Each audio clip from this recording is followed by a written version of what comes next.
Hello, good evening. This is U.S. Immigration Attorney Sharifa Tharp. I'm here live to take your U.S. immigration related questions. Go ahead and put your questions in the comments. That's why I'm here. Now, I have a really good topic for you today, and that is how to prepare for your marriage green card interview. Believe it or not, no matter how well you've known each other, no matter how long you've been together, no matter how well the application packet is, that interview can actually break the whole process. If it doesn't go well, it can create a lot of pain for you and your spouse and delays if they have more questions. It can lead to multiple other interviews and it can lead to a denial. So it's very important that if you want to get your marriage-based green card interview process right the first time, that you prepare for this. The way you're going to prepare for it is to make sure that you, first of all, sit down with your spouse, because even though your spouse, so if you're the immigrant, your spouse may be a US citizen or legal permanent resident, even though your spouse isn't the one that's going for their status, your status is going to be very much dependent on how well they know you. How well are they, what is their behavior in the interview? And so it's very important to make sure that you sit down with your spouse and you prepare for it. When I and my clients are getting ready to go to the interview, we have weekly calls. We make sure that I even have a mock interview. Yes, I put my clients through a mock interview, and it is very useful because we get to, I ask them a lot of questions to see if they've truly prepared. Make sure that they know the kinds of questions that the officer is going to ask, and then also to help them to get used to what the feeling of the interview is going to be like. So I put my game face on, and I've been in enough interviews to know how it usually is. And so I go ahead and I'm the officer, and my clients are the ones going in, and I ask them questions and see how they react. And then I tell them, I critique, or if there's anything that they need to improve upon, I make sure that they do that. Now, it's not that the clients, the married couple, it's not that this is a made up relationship. I don't do made up marriages or business marriages. These are real couples. But it's a nerve-wracking process. And if they're not prepared for it, they could go into the interview and, create more of a mess going in. And so, and believe it or not, that nerves can get the best of you. You can forget simple things that the officer believes you should know. You could forget date of birth. You could forget, what's your spouse's favorite meal, or where did you go the last time you went out, that when you celebrated your anniversary, what was your last date night? What's your routine? These are things that under the pressure of it all, you may, nerves may get the best of you and you may space out. And so I help my clients not only with the legal aspect of it, but I help my clients with preparations for that nerve-wracking process. And so it's important to do that. If you go to the link in the profile, I have a link there that has sample questions. You can go ahead, click on the link, and this is on TikTok. I'll go ahead and see if I can share it on YouTube as well. But if you click on the link, you will see, and on TikTok, if anybody is on YouTube, you want to go to the TikTok, you can always go to The Immigration Attorney on TikTok. But I am going to go ahead and post the link in the comments where you can access the interview questions. When you go there, you're going to see a button for in the sample interview questions. Go ahead, you can print that, and you and your spouse can go over those questions to really test each other's knowledge. If these are questions you didn't even think about, like, some people are not very detail oriented, and so they may not every day think about which side of the bed do they sleep on. They may not even have a preference. What do they do? Who wakes up first? Who cooks first? Who does this first? They may not think about these. And now is the time to touch base with your spouse, go over those questions, and just make sure you know at least these questions. It doesn't mean that these questions will come up in the interview, but these are very common questions that do come up. Now, that's the preparation part of it, right? Another part is, I often say, you're preparing for the green card interview from the start. You're preparing it. So once you submit a thorough application, you are also making sure, or trying to ensure, improve the ability to make it a smoother process for the interview. The better the application is done, the more thorough it is, the amount of evidence you present, is the better that the interview is going to be, because the officer is going to review that application, and they're going to construct an opinion about whether you should be approved or whether they're going to have more questions. And so they may have you walking in, if you submitted an application that's insufficient, doesn't have enough evidence, has shady evidence, then they can turn around and be very harsh in the interview and not make it a very pleasant experience. And then you may face weeks, if not months, of delays, and maybe even a denial at the end of it all. I just won a case where this individual came to me after they did it themselves. They came to me for help because they were going to be denied. And I stepped in and advocated, and thankfully it was approved. So if done proper, and the best way to avoid all of that, it was about a year's worth of delays for them because of this, because the interview went so badly.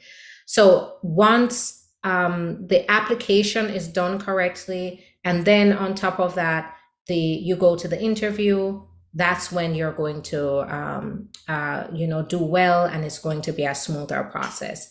So when you do that application, it has to be thorough. Another thing is, review the application with very detail. Go through it with a fine-tooth comb to make sure you know everything that's in the application, because when you go in, the officer may just go line by line through your application, especially your address history, to ensure that everything is consistent and that everything adds up to what you say it is and what you say the marriage is. So make sure you know what's in there, like where your spouse's employment history, your education history, your your address history, any children that maybe one person has, but they're not, it's a stepchild. Make sure you know those, your children or stepchildren's birthdays. Those are going to be very important details. And the way that you're going to make that stick is by reviewing the application. Then let's go back to the beginning again, where you're filing that application. So where you're filing the application and you're trying to decide what to submit. Keep in mind that if you submit shady evidence, and there's certain evidence that you may not think is shady, that's shady. If you submit shady evidence, you could create a world of pain for yourself throughout the application process. Now, examples of shady evidence, what I call shady evidence, which usually raises questions for an immigration officer, is one, you submit like the cover letter of a bank statement where you don't put the rest of the bank statement in, or you put the whole bank statement in, but the bank statement states that it's a 2-month-old bank account and you have no money in it, no transactions. And remember, any two people can create a bank account. And so nothing is special about a joint bank account between a married couple that's empty. What they're trying to determine when they're looking at that is the meaning behind a joint bank account. The meaning of it is How are you commingling your funds to build a life together? And if the bank account doesn't reflect that, it might as well be useless. And sometimes the officer may question your motive, the motive behind putting such a type of joint account in with no information in there. Is it, for example, is it just a bank account you created for the purposes of immigration? So just be very wary of that. If you and your spouse don't have a joint bank account, then don't try to make your marriage something that it's not. You are a married couple though, so how do you deal with bills? How do you deal with your bills? How do you deal with your financial responsibilities? How are you looking to the future to put your money together, your resources together to build a life for the future? Answer that question and you will be able to find the right evidence for your marriage to present. Another thing are the pictures, right? I've heard some people say, I know I submitted a really strong application. I submitted my marriage certificate and some pictures. And that is not sufficient. A marriage certificate and some pictures is not, any two people can take pictures. And yes, any two people can go get married. So you have to think about the meaning behind the evidence, the meaning, what does the officer want to see in these pictures? They want to see a reflection of how you're living as a married couple. What holidays are you celebrating together? Do you know each other's family? Are you hanging out with each other's family? Do you spend holidays together? Where have you gone on trips, to show, you went to different states, or you have different monuments behind you to show all your travels. That is what's going to tell the officer that you have a meaningful relationship or marriage you're building a life together.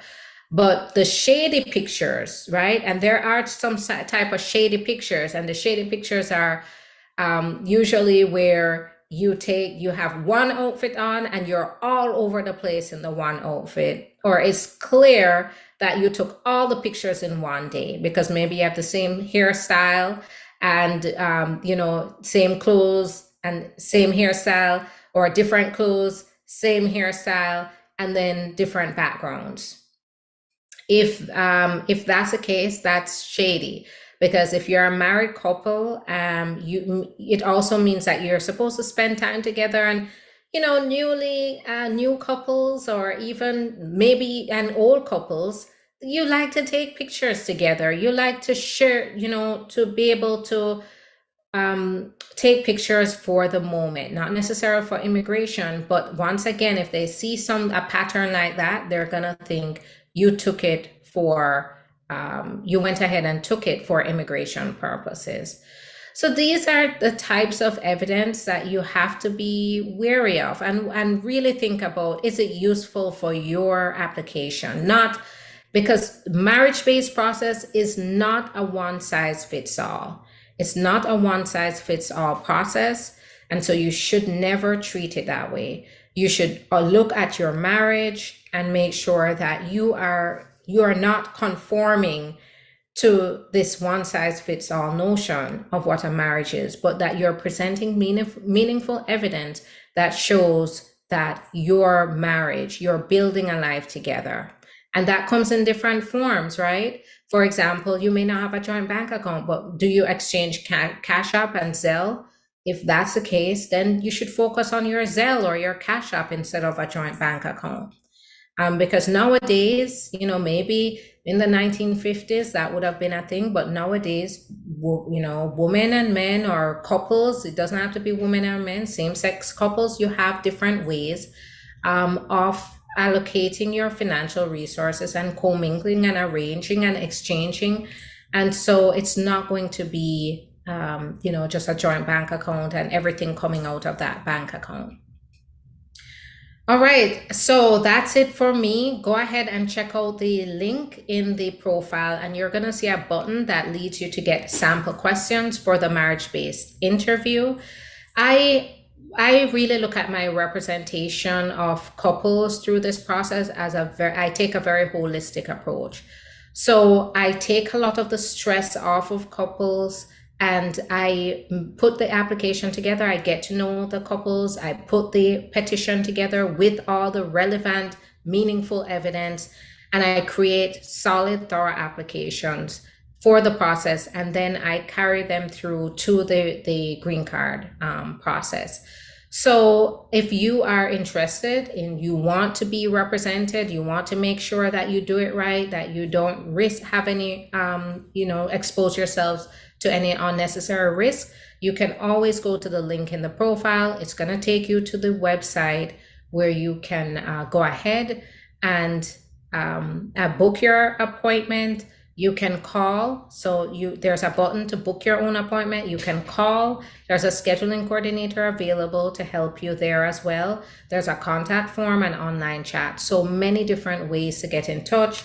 This is the website for to book your appointment. And I am going to, when I'm finished with this, I'm going to come back here on YouTube and I'm going to put the link for where you can access the sample interview questions, so you can get that. So if you're watching this or watching it on the replay, look in the comments and you will see the link to get the marriage-based interview questions, sample questions. All right, I'm going to answer questions before I leave. Hi there, good afternoon.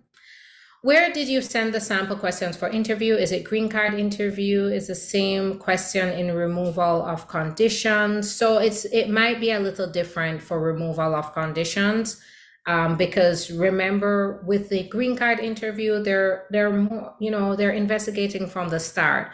With the 2-year, now they're looking at from the time you got the interview to the present. So it's going to be a little different, but it wouldn't hurt for you to do a recap with your spouse.